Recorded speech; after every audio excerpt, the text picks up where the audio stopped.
Hello everyone, আসসালামু আলাইকুম। কেমন আছেন সবাই? আশা করি সবাই ভালো আছেন। আজকে যে একটা ধান ক্ষেত দেখছেন আপনারা, এটা হলো বাগেরহাট জেলখানার পিছনের সাইড।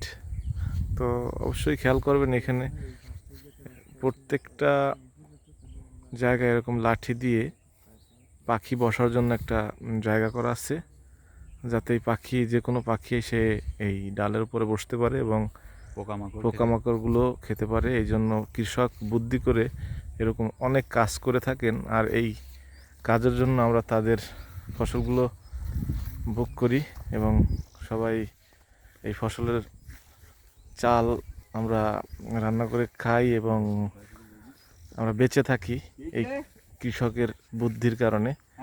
কত কষ্ট করে এই ফসলগুলো ফলান,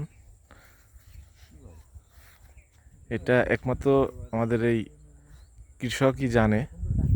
আমরা এর এর পরিশ্রমের প্রতিদান কখনোই দিতে পারবো না। তাদেরকে অবশ্যই রেসপেক্টের চোখে দেখি এবং সবসময় তাদের প্রতি ভালোবাসা থাকবে। বাংলার কৃষক সবাই ভালো থাকুক এই প্রত্যাশায়। ভালো থাকবেন সবাই। আসসালামু আলাইকুম। আজকে এই পর্যন্তই।